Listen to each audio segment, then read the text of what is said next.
When I'm out on the water, away from the shore, and just feeling the movement of the water, it's very relaxing, very calming.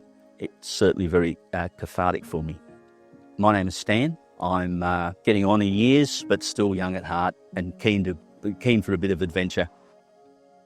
I've been an avid scuba diver for over 20 years, and I took it up when I turned 50 as a denial of my midlife crisis.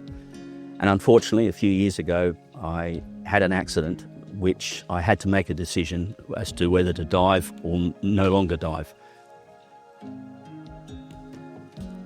I've now gravitated towards kayaking, and it's been, over the last few years, it's been an adventure, it really has. Buying a kayak was not as simple a task as what I thought it was going to be. So many considerations, things that I hadn't thought about before. What you intend to use them for, where you're going to store them, and all these, and transportation in particular. Looking at an inflatable, it seemed to cover so many of those points. Storage, roll it up, store it in the garage, leave it in the car, it's there. A lot of people make the comments about moving away from the hard shell because of the weight and lifting it up onto the cars.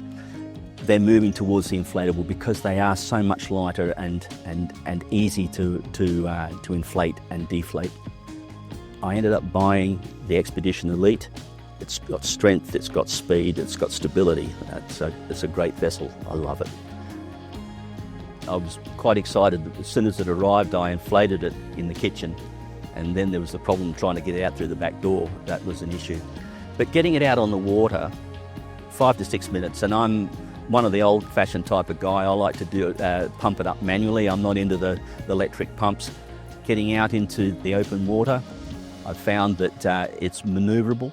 It's insanely stable as a vessel, but it tracks very smoothly. I found mangroves and reeds are really interesting, and you can get in nice and close to the marine life and and bird life in particular.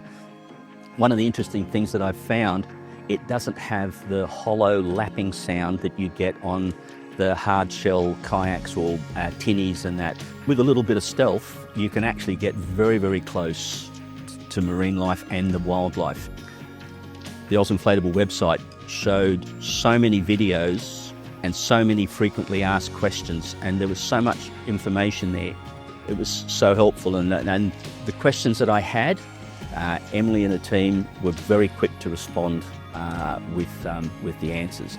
And I would suggest to anybody that is thinking or even toying with the idea to really give inflatable kayaks some serious consideration.